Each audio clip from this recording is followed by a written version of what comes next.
counting. I had an app on this phone that counted down the days, hours, minutes until January 20, 2017 at noon, when I was going to leave office with President Obama and all the rest of his cabinet. I was responsible for this nation's aviation security, cyber security, border security, port security. I could go on and on. FEMA, the Secret Service. Every time something bad happens in this country, you hear from me. One of the things that was a goal of mine in office was to raise morale in the Department of Homeland Security, which is typically at the bottom of the list. I did everything. If it was going to kill me, I was going to raise morale. I didn't get recognized too much around town. But I decided one day, in order to raise morale on TSA, which is part of the Department of Homeland Security, I literally one day went to BWI Airport and put on the uniform of a TSA officer and worked the line, the bids, passing the bids, alongside my TSA coworkers. No one recognized me. No one. Except one member of Congress who was going through the line. I made him go through twice.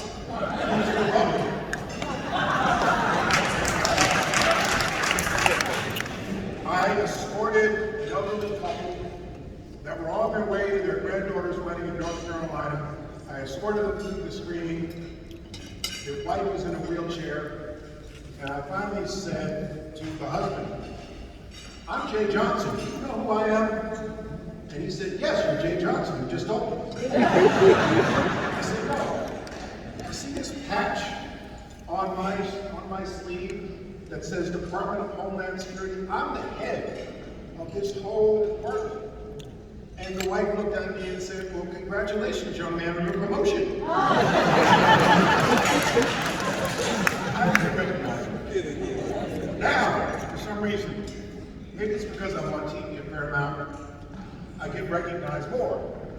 Usually around trains, train stations, subways, airplanes, and airports. People look at me. "Weren't you you were Secretary of Agriculture, right? Your name is Robinson, right?" But once in a while, somebody will tell me, "Does anybody ever tell you you just like that guy, Jay Johnson?" One time on the Acela, I testified before Congress one day before. Must have been on a lot of news reports, because everybody on the Acela seemed to be recognizing me. "Oh, thank you, Mr. Senator. Thank you, thank you, thank you." And I was in the cafe car of the Acela, and I was waiting in line for my food. And there was a lady in the line, two in front of me, who looked over at me, and she did a double take. And she got out her phone, and she's queuing up the camera function. I know she's going to ask me for a selfie. And she looked at me and she said, "Sir, I'm from the United Kingdom, and my son, back in London, really admires you. And he admired all the wonderful things you did in office." And I was in shirt sleeves, and I had my White House companies on. Some of you might know where this is going. And I said, "Well, I was touched." I said, "Of course I will take a selfie with you. I am so touched. Thank you." So we took the selfie. And she turned around and she said to me, "Thank you, Mr. President."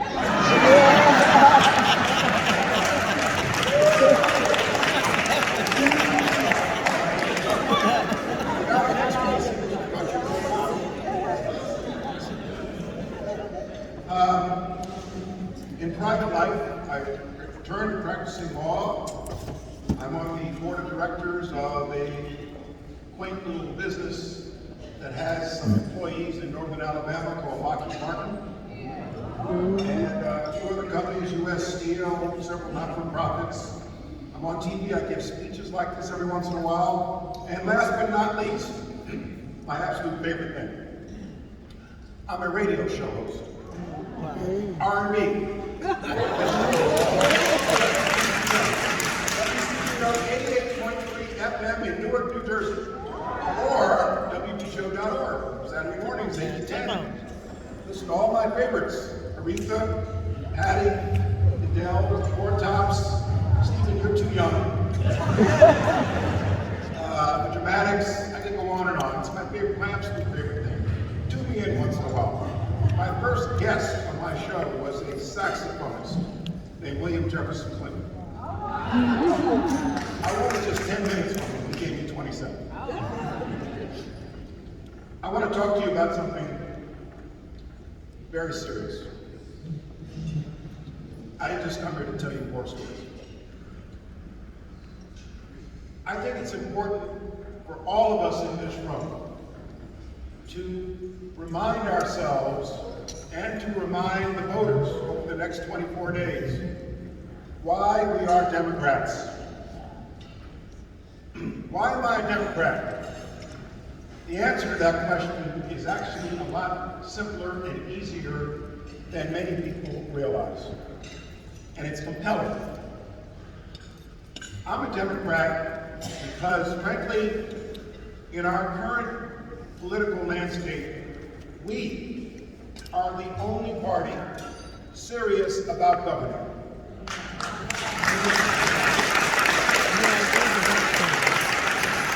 We are the only party responsible when it comes to governing.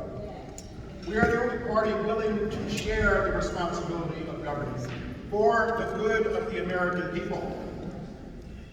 The other party, the Republican Party, is in it for power for the sake of power. They're in it simply to acquire power and to hold power. We are the party that is interested in governing on behalf of the American people. Let's not forget. And let's all recognize, we already know this, the other party right now has been the subject of a hostile takeover by an evil force. An evil and vindictive force named Donald Trump. Let's call him out.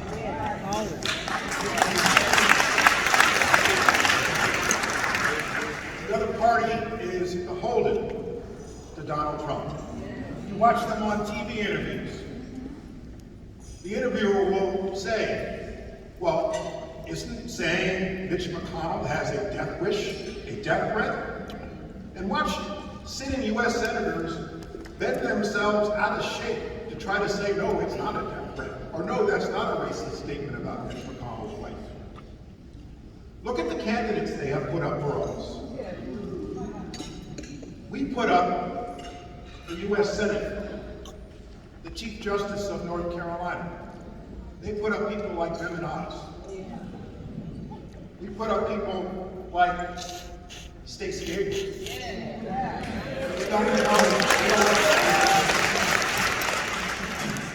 They put up people who are cozying up to QAnon.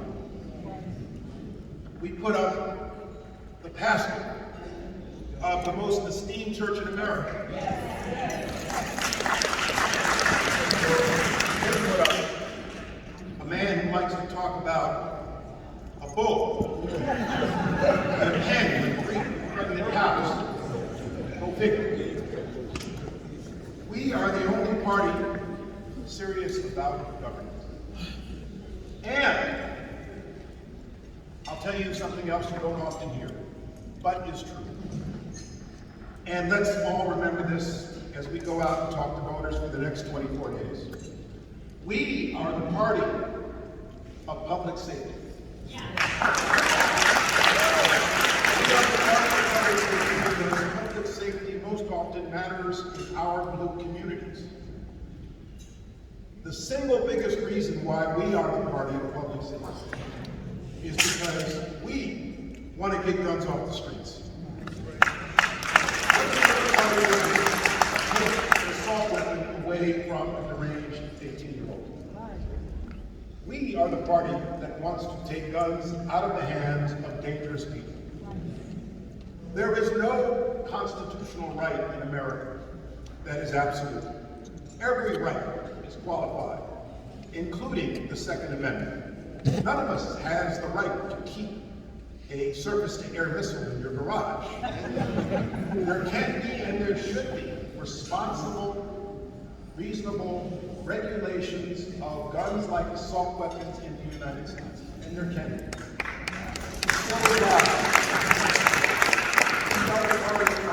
Guns off the streets. While the other party curses the darkness and panders to bigotry, suspicion, prejudice, we are the party that wants to light a candle. My entire life, we have been the party of optimism. We have been the party that wants to show the American people a better way. Let's never forget that we are the party that has brought America to a better place. Some in this room, many in America, wonder whether in choosing a candidate for office, in thinking about this country, America's best days are behind us. Is our democracy truly in peril? Are our best days behind us? In 2016, the American voter engaged in a very dangerous experiment. We elected a man president with no prior experience in public office, no understanding of the Constitution, no respect for the rule of law, and autocratic impulses. We paid for that for 4 years, culminating January 6, 2021. In 2020, we swung the pendulum back the other direction. We went from the least experienced person to the most experienced person, president. We have to ask ourselves, is Trump the new normal? Is Biden the last gasp of democratic reality? Or is Biden a restoration to normal? The answer to that question is, frankly, in doubt. But people like the people in this room who are involved, engaged, and active can and will and must make a difference.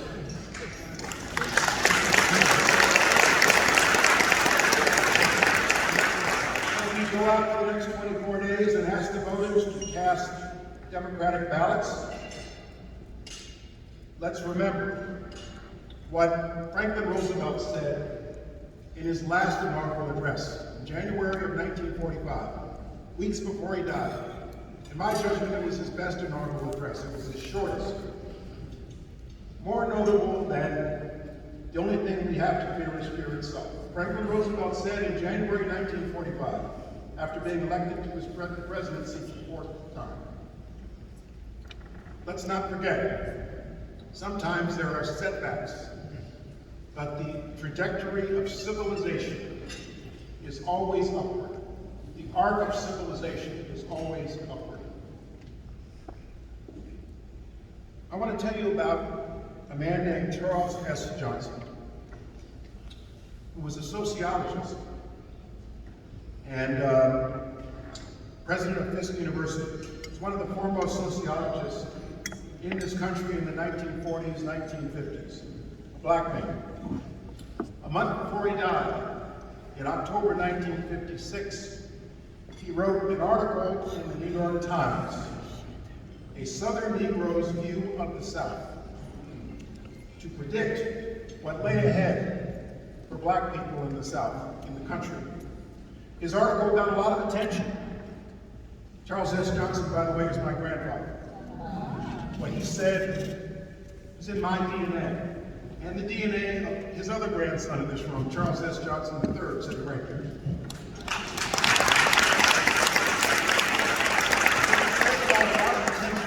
From people like Langston Hughes, Mary Cloud Bethune, and others. And he got a letter from someone right here in Montgomery, Alabama, dated October 11, 1956, who was the minister of the church on the corner of Dexter Avenue and Decatur Street. Dear Dr. Johnson, you combine in this article the fact-finding mind of the social scientist and the moral insights of the religious prophet. Signed, M.L. King, Jr., Minister. What did my grandfather say? I believe this. It's in my DNA. No matter what happens in this country, our society is always headed upward. We should never abandon faith. This is what Dr. Johnson said in 1956, before the Civil Rights Movement really took off. He lived his entire life in Jim Crow. It is variously expected that Negro Southerners, as a result of their limited status in the racial system, would be bitter or hostile or patient or indifferent. They are none of these. Bitterness grows out of hopelessness, and there is no sense of hopelessness in this situation. However uncomfortable and menacing it is at the time. Faith in the ultimate strength of the democratic philosophy and code of the nation as a whole has always been stronger than the impulse to despair. Wow. That's what my grandfather said in September 1956. Dr. King, just before he died, said something. I just learned this. Every Thursday, wherever he was on the road, he would call the secretary of the Ebenezer Baptist Church in Atlanta to give her the title of his sermon that he was going to give that Sunday, so she could put it in the printed program for those that came to church that Sunday.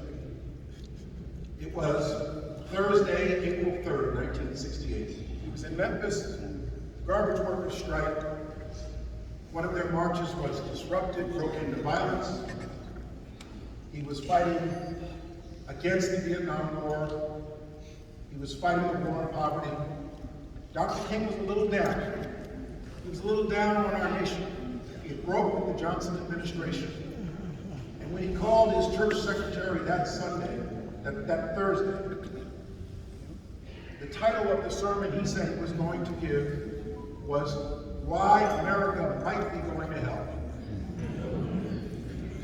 Next night, as everybody knows, he was assassinated. America didn't go to hell. We landed a man on the moon the following year. We soared to new heights. Our economy soared to new heights. We invented this little thing right here. We elected a black man with the first name of African descent like mine to the presidency in 2008, something I never thought I would see in my lifetime. Our society continues upward. As we campaign, as we work, as we encourage people to vote, always project optimism about the future of our nation. Thank you very much.